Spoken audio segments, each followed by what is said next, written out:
Hello student, आज हम लोग शुरू करने जा रहे हैं लेक्चर 2 क्लास 10th का, जो कि मेटल और नॉन मेटल चल रहा था। उसी का दूसरा लेक्चर हम लेकर आए हैं। और यहाँ पे हम लोग सबसे पहले नॉन मेटल का डेफिनेशन पढ़ेंगे, फिर आगे बढ़कर प्रॉपर्टीज ऑफ नॉन मेटल पढ़ेंगे, जो कि physical property of non metal पढ़ेंगे। देखिए, आप लोग लिखते जाइए हमारे साथ और लिखिए दोज मेटल्स, ये those element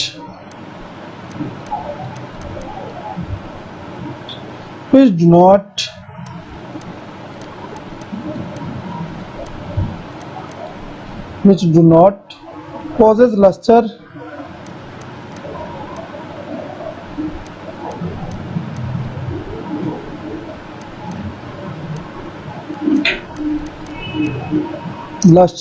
and are neither good conductors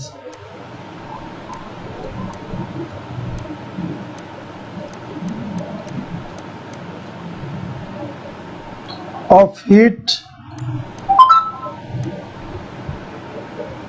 and electricity,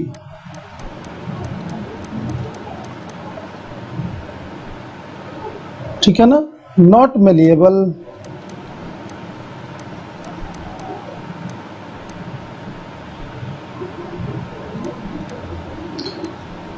and ductile,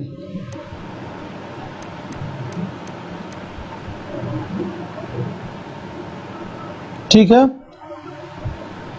लेकिन ब्रिटल हो, कैसा हो, बट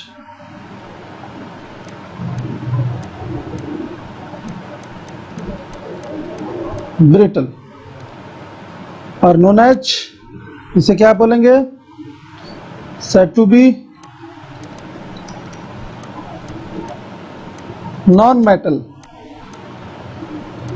उम्मीद करते हैं आप समझ तो गए होंगे। अब रही बात, ये नॉन मेटल का डेफिनेशन हुआ कि इस तरीके का ये प्रॉपर्टी शो करता है। अब इसके फिजिकल प्रॉपर्टी में कुछ चीजें जो हैं वो निम्न है। अब हम आगे बढ़ते हैं और एक एक प्रॉपर्टी को देखते हैं। देखिए, आगे बढ़ते हैं।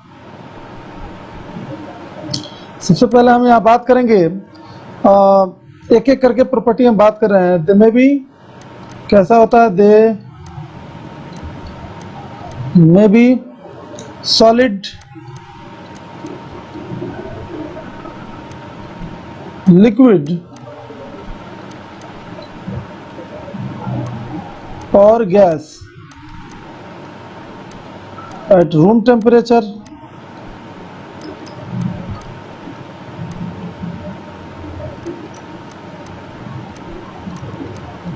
रूम टेम्परेचर, ठीक है। अगर हम कहें कि अगर हमारे पास मान लीजिए कि हाइड्रोजन है, एक बात कह रहे हैं, हाइड्रोजन है, ऑक्सीजन है, नाइट्रोजन है, क्लोरीन है,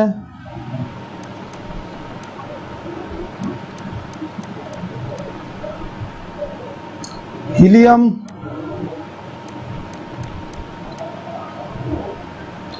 एंड नियोन भी है,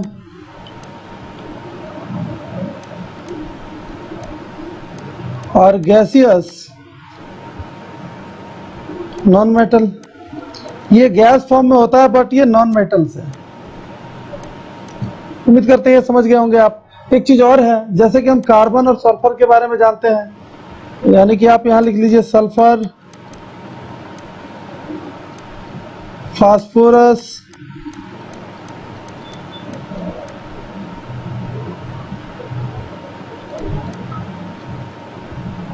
कार्बन एंड आयोडीन।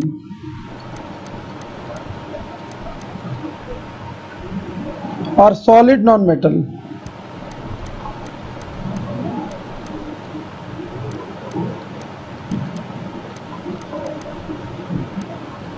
क्लियर है। इसके अलावा भी अगर हम बात करें नेक्स्ट पॉइंट पे बढ़ के, जैसे कि एक ही चीज जो होता है, मैं इसका पॉइंट करके हम रख देते हैं, जो ब्रोमीन है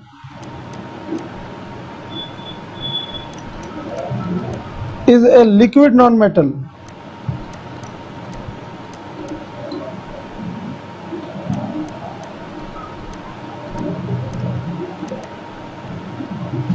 उम्मीद करते हैं आप ये समझ गए होंगे। इस पॉइंट पे हमने आपको बहुत सारी चीजें बताया, जैसे कि हमने बताया हाइड्रोजन, ऑक्सीजन है, नाइट्रोजन है, क्लोरीन है, हीलियम है, एंड नियोन और गैसेस नॉन मेटल। ये सारे गैसियस नॉन मेटल हैं। अगर वही sulphur, phosphorus, carbon and it's iodine की बात करें तो ये सब सॉलिड है, लेकिन bromine is a liquid non metal. अगर ब्रोमीन के बारे में कहा जाए तो ये लिक्विड नॉन मेटल है। तो ये तीन जानकारी हम आपको नॉन मेटल के गैसियस में, सॉलिड में और लिक्विड में, तीनों हमने आपको एक एक करके बताया। अब देखिए, अगर मेटल के बारे में आपको पता है, सोनरस का जो कंडीशन है ये फॉलो नहीं करता है। मेटल के पास सोनरस होता है, तो इस बात को भी हम लोग नेक्स्ट पॉइंट में रख रहे हैं। दे आर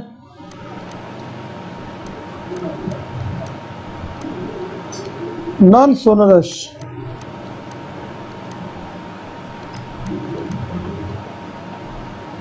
ठीक है, इसीलिए they do not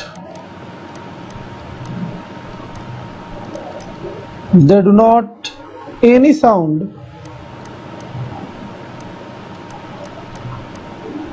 produce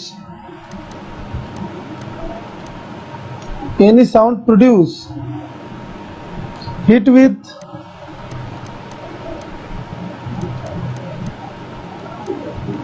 a hard object।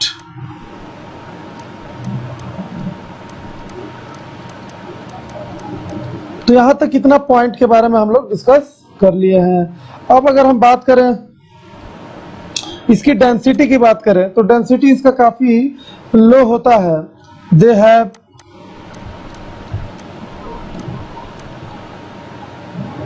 Low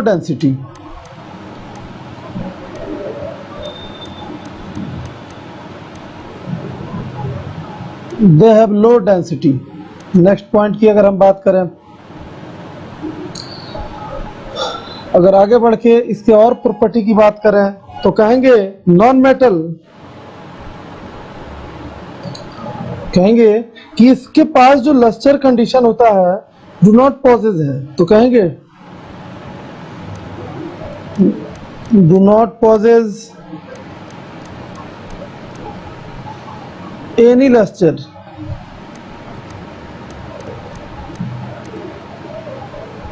but एक आयोडीन की ले लें हम,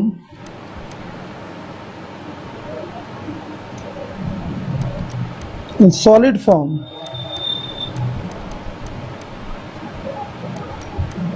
is lustre.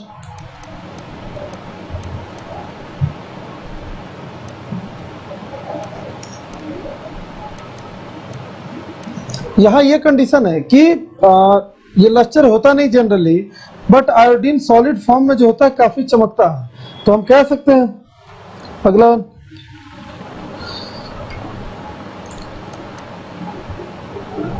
Do not malleable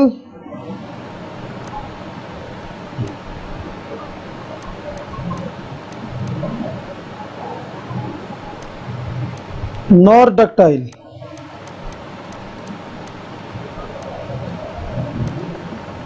ठीक है, आगे हम लोग बात करेंगे अगर इसके जैसे हार्ड है कैसा होता है, ये bad conductor of heat and electricity का है। तो अगला पॉइंट क्या होगा कि दे आर बैड कंडक्टर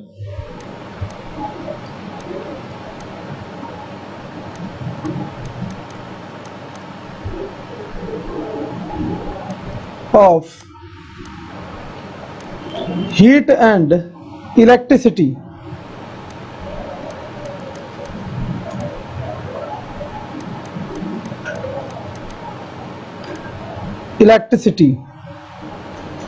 अगर एक्सेप्शन की बात करें, एक्सेप्शन में हम ग्रेफाइट जो है इसमें इलेक्ट्रिसिटी पास कर जाता है, तो ग्रेफाइट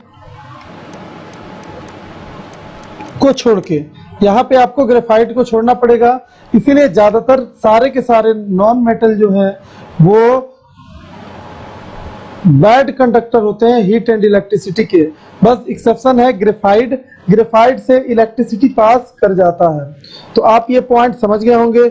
अगर हम फिर आगे बढ़ के अगर बात करें कि they are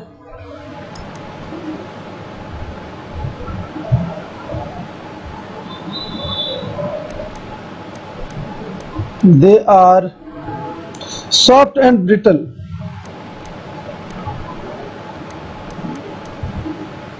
Soft and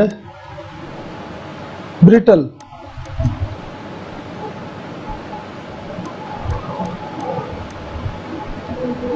The only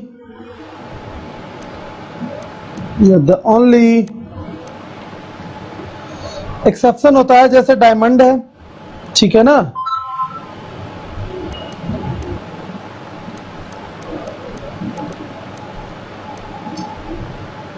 exception है डायमंड,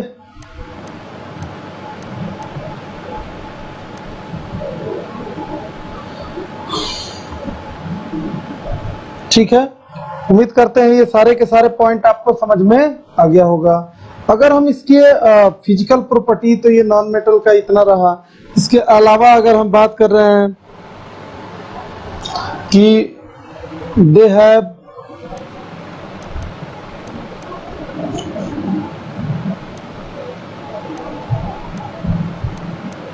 लो टेंसाइल स्ट्रेंथ, कहने का मीनिंग है इसको ज्यादा खींचा और लंबा नहीं किया जा सकता। They are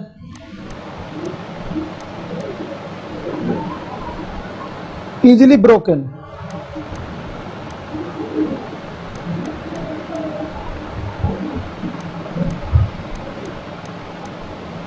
they are easily broken. उम्मीद करते हैं आपको समझ में आ गया होगा। आगे बढ़ते हैं और बात करते हैं केमिकल प्रॉपर्टीज ऑफ मेटल, ठीक है। केमिकल प्रॉपर्टीज ऑफ मेटल के बारे में हम डिस्कस करेंगे लाइन बाय लाइन। इसमें reaction with oxygen, reaction with water, ये सब हम आपको समझाने जा रहे हैं। तो आइए शुरू करते हैं केमिकल प्रॉपर्टीज ऑफ मेटल। आप हेडिंग कीजिए chemical properties of metal. Chemical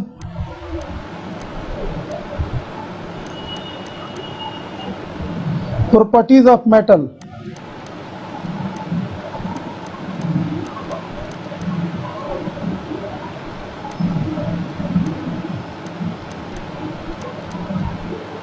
chemical properties of metal, ठीक है।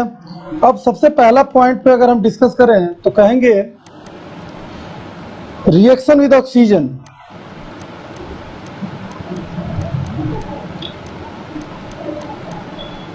रिएक्शन विद ऑक्सीजन,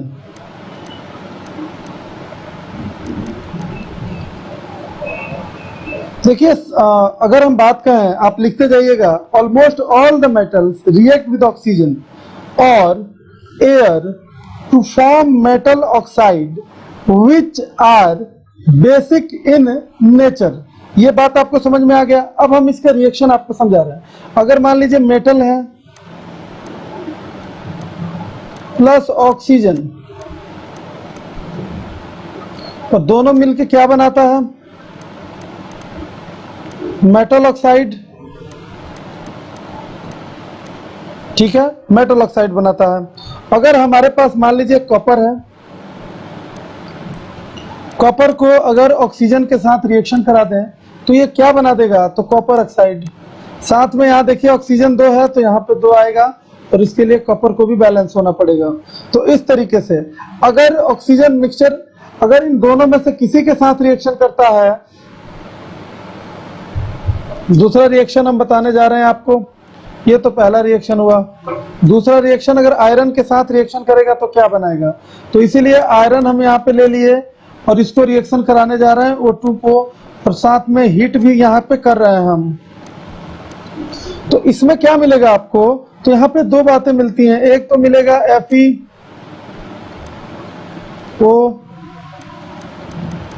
Fe2O3 और Fe3O4, ठीक है।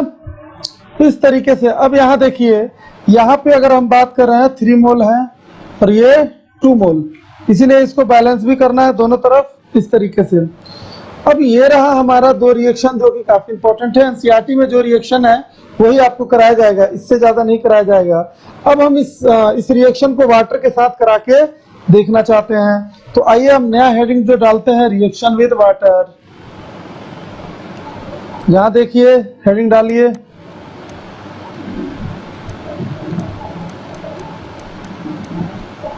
Reaction with water. तो वाटर के साथ इसका रिएक्शन कैसे होता है तो ये भी देख लीजिए। अब चाहे तो आप लिख सकते हैं, मैं एक एक वर्ड इसमें बोल देता हूँ। Highly reactive metals such as sodium and potassium, आपने लिख लिया होगा, ठीक है। React violently even with cold water with form of hydrogen gas and energy is released। ये बात आपको समझ में आ गई होगी। अब देखिए हम इसका रिएक्शन आपको दिखाते हैं कि अगर पोटेशियम को सॉलिड फॉर्म में है यहाँ पे और प्लस लिक्विड फॉर्म में वाटर है और यहाँ पे रिएक्शन करा दे KOH, ठीक है, एक्वस है प्लस H2 गैस है। इस फॉर्मेट में यहां से यहां तक का है और साथ में यहाँ पे हीट एनर्जी इस इक्वेशन में आपको मिल जाएगा। हमने जो बोला उसको लिखने के बाद आपको इतना लिखना है, ठीक है। अब ये इसको बैलेंस करना है आपको कि यहाँ पे आप क्या कीजिएगा, 2 मोल पोटेशियम 2 हो रहा है यहाँ पे, इसलिए यहाँ पर भी 2 आएगा OH की वजह से। ये पूरे तरीके से बैलेंस इक्वेशन हो गया आपका। अब देखिए हम यहाँ पे कुछ चीजें बता रहे हैं, जैसे calcium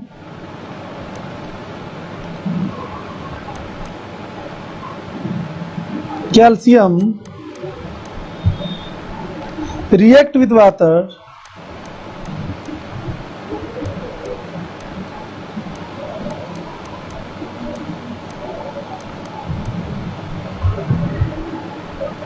less voluntarily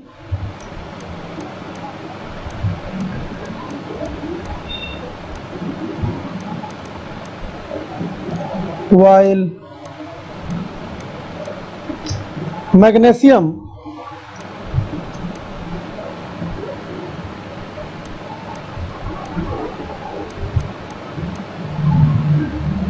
react with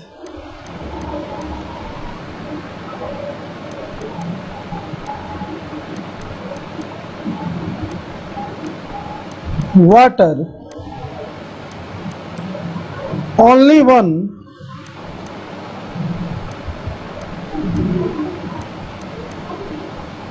heating. जैसे कैल्शियम को हम वाटर में मिलाते हैं, आप देखिएगा घरों में कैल्शियम अगर आपके पास हो, इसमें भी काफी, जैसे कि कैल्शियम सॉलिड फॉर्म में होता है और इसको अगर आपने H2O के साथ रिएक्शन करा दिया जो कि लिक्विड फॉर्म में है, तो ये क्या बना देगा, तो कैल्शियम आपको यहाँ दिखाई दे रहा हाइड्रोक्साइड, यहाँ इसने बना दिया एक्वस है प्लस H2 गैस यहाँ पे बाहर निकल आया। और आप देखिएगा यहाँ पे 2 मोल इसको ले लिया हमने लिक्विड फॉर्म में और ये सॉलिड फॉर्म में, ठीक है। अगर मैग्नीशियम को भी अगर हम रिएक्ट कराते हैं, सॉलिड फॉर्म में है और प्लस 2 मोल H2O अगर हम ले लिए लिक्विड फॉर्म में और इसको अगर हीट कर दिया जाए तो magnesium hydroxide plus H2 gas यहाँ से बाहर आ जाता है। तो देखिए यहाँ तक हमने समझाया। अब इतना जल्दी ये खत्म नहीं होने वाला है, तो इस वीडियो में बस यहीं तक ही, और इसके अगले वीडियो में हम लोग इसके आगे प्रॉपर्टी बढ़ाएंगे और इसी में chemical properties of non metal भी आगे चल के पढ़ेंगे। आप लोग नोट्स कंप्लीट कीजिए और लगातार आप अपना अपडेट देते रहिए। उम्मीद करते हैं ये आपको वीडियो काफी अच्छा लगा, तो कम से कम चैनल को सब्सक्राइब करो और इसको लाइक करो।